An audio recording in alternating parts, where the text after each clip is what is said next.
starting off, Ian, quick turnaround for the team in Huntsville, playing Friday and then Sunday. What did you see different Sunday from the team? I think the intent of the group, the understanding of the areas in the game that we had to improve as a whole group, vastly improved. Friday's game was a tough one because Chattanooga are a very particular team that you have to prepare for in terms of the way they set up. So that brought some obstacles, but I thought the aggression, the relationships from Friday to quick turnaround on Sunday was much better. And I think that's why we designed to have 2 games in quick succession, so that as soon as we learn something, you can put it into practice straight away rather than waiting a whole week. So really proud of the boys' efforts on the field in terms of their adaptation from our feedback from Friday to Sunday, but then also the camaraderie of the staff, the coaches, the players in the intermediate time of being on the road together. That was something that grew with time, and we come out of the weekend in a much better place as a franchise, which is really good. And then Mason Tunbridge joins the team today for the first time. Can you tell me a bit about integrating him into the squad? Yeah, so he's Mason, first and foremost, is a really talented player, somebody we've watched for a while. We're really excited about watching his progression. You'd always want a player on first day of pre-season. Things came up, but we aren't able to do that. But he's here now. Now it's about just not trying to catch up too quickly, allowing the boy to immerse himself in and remind himself of how long everyone else has had. He needs some adaptation period physically, mentally, with relationships. So it's about just taking baby steps and immersing himself in the Tormenta way. His convergence will need to be faster than the rest of the boys, but that's a challenge we've spoken about with him. He's up for that challenge, and we're really excited about what he brings to the programme. Luke, now go ahead. All right. Hey, Ian, good to see you again. Last time we talked before the Mercer game, one of the things you were talking about was making sure the team came out and showed some intensity. How did you feel? How has that looked, I guess, over the course of 3 games now as far as the intensity from those games? So on both Friday and Sunday, the intensity was there. I've not seen too many issues at all, too many red flags of boys who are not covering ground. What I will say, though, is we're trying to make them cover ground in a more sophisticated way, in a more optimised way, and do less stupid running. So certainly from Friday to Sunday, they ran just as much in each game, but they ran in a more cohesive way, a more synchronised way on Sunday, which provided better outcomes. So it's never been a question of desire, commitment to run. This group has that by design, and they've proved what we thought they would have. But now we're just trying to add sophistication to it and make more sensible running. And if we manage to combine the heart, the energy with better structure, then we'll be in a good place. And what are the areas of improvement you've seen from the start of training through today? Where have you seen the most growth from the team so far? Well, the natural byproduct of a pre-season is there's a lot of information coming their way. So what you tend to see in the first 2 weeks is a robotic team, a team unsure where they're supposed to be, and you can visually see them thinking their way through the game. Now, come Sunday, there was a little bit less thinking because there's more natural actions, and they can spend a wee bit more energy on figuring out the game, weight of pass, timing, and so forth. So less energy on what the coaches want and more energy on what they want in the field. And that will start really high in roboticness and really low in creativity at the start. And then over time, those two should adapt where the creativeness takes over, because their understanding of what the staff want from them grows and grows with time. So the group are in a nice place with that. They're exactly where we anticipated they'd be. And those two will kind of offset each other more with time. And hopefully, come Saturday against Jacksonville, we take one step further in that direction. So what are you looking for specifically Saturday from the game from your team? Relationships to grow. The fluidness in possession will certainly be highlighted. The games we played last weekend are 50-50 games. Anticipate we'll be in possession more, given the disparity in levels. We want those levels to show. We want to come out on Saturday clearly showing that there is 2 different levels between the 2 groups, and that their fitness levels are higher, their understanding of what we're asking for them, and they're just playing a bit more fluidly.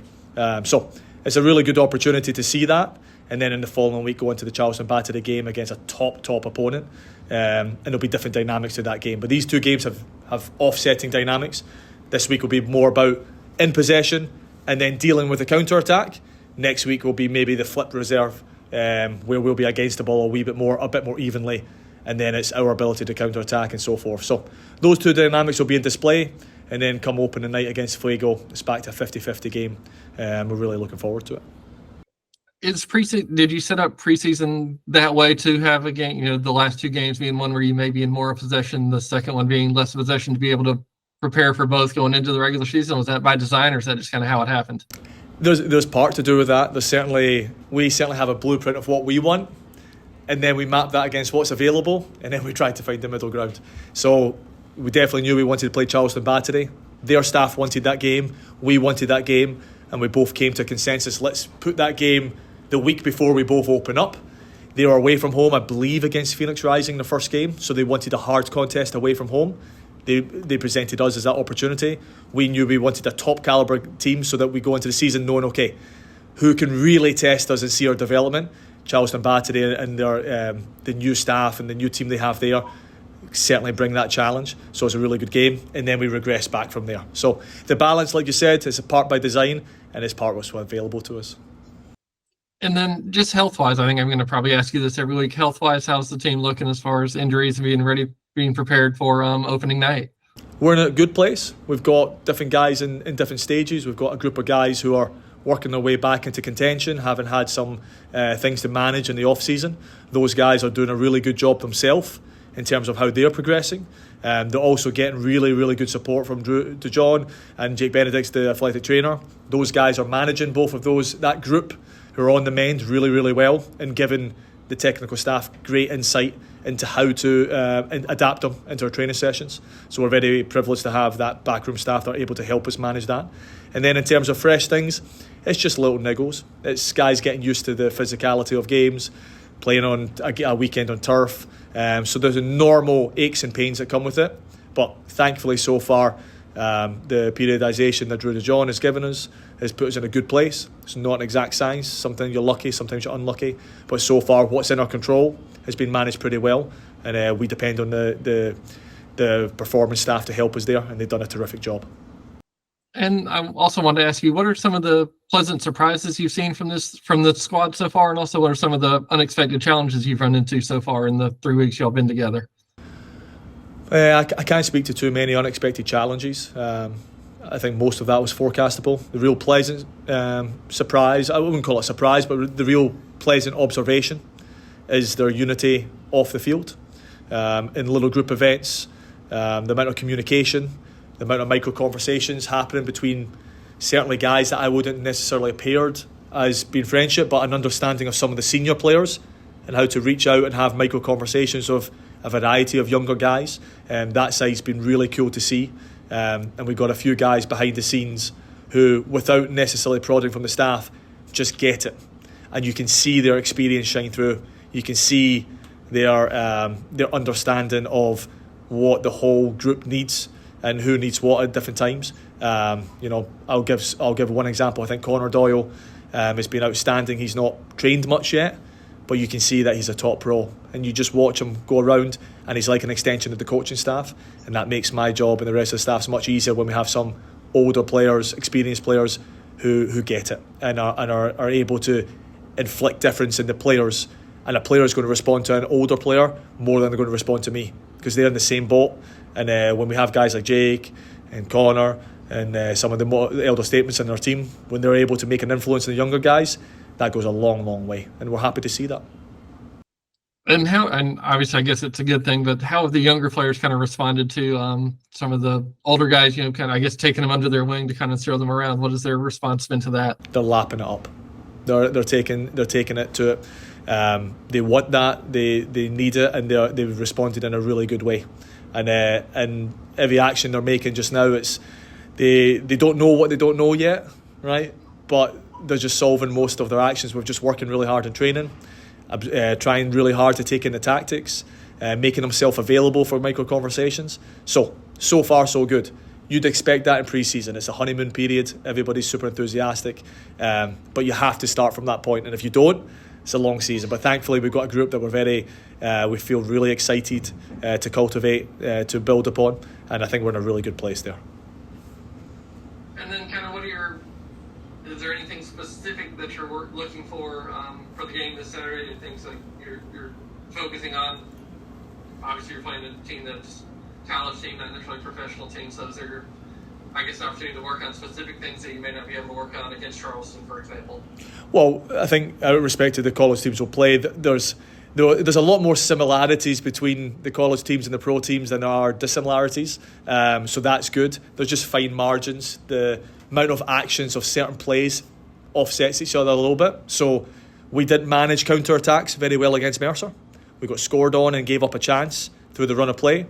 So we'd expect those to be managed much more effectively. We believe Jacksonville will build a little bit more than the Mercer game if we're just comparing those two college games. So we expect the pressing from the group got better from Friday to Sunday, and we expect it to take a new gear this Saturday. We expect to turn the ball over in really good areas. And then in possession, we'd want to see, because we know we'll have the lion's share of possession, I anticipate, we'd expect to see a little bit more of the relationships on the field and the understanding of how to combine, be a little bit more fluid.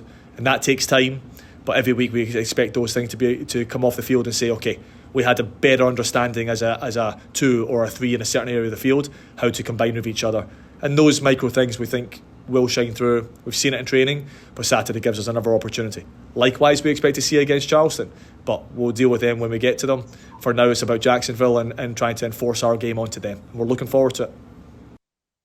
And is there one phase of the team, I don't want to, offensively or defensively or midfield, that's ahead of the other at this point, or you're all still kind of building at the same pace, or is there? I would say, one aspect we've still got quite a few pieces that haven't seen the field yet. Guys coming back from injury, some guys yet to arrive. So the final product's unknown, and there's a little disparity in the divisions within the team that those guys are coming back in. Jake Dingle comes back, so we have most of our defenders back now. So that unit, by virtue of that, should be a little bit ahead of the other units that are maybe missing some pieces who are yet to come back. So that brings natural disparity. Defending in pre-season is always easier. Organisation, actions against the ball, that's why you always spend more time on attacking, because it's a much harder thing to accomplish. Defending is a simpler process. So you'd expect the defensive actions to be more developed, more mature. You'd expect the attacking actions to be a little bit more immature. And that's shone through a little bit, but we're starting to see a gap. The gap between those bridged quite considerably. And last Sunday was certainly a kind of move in the right direction, where we arrived multiple times, scored 2 goals, could have scored more. So those two things will converge, but that's a natural byproduct. I'd imagine 90% of the teams are facing the same thing. No, that's all I've got. If you've got anything you want to ask for this, but I don't think I have any other questions I want to ask this afternoon. Just one more. Changes have been announced to the Open Cup, obviously, this week. How does that affect the team and kind of our role and ambition in the Cup? Doesn't have much effect on our mindset. We welcome the opportunity to play in the Open Cup if that's afforded to us. There's powers that be will decide the makeup of that tournament. They're going through a transition and seeing what is the outcome is going to be. But for us, it's very simple. From a technical perspective, we get to play in an Open Cup. We get a national tournament. We can't wait to play in it. And when that opportunity gets presented to us, we'll be fully focused on it. And whoever's in front of us, our job is to fly the Tormenta flag, take us forward and try to represent ourselves nationally really, really well. So we look forward to the opportunity, and we can't wait to contend if indeed we get the opportunity to.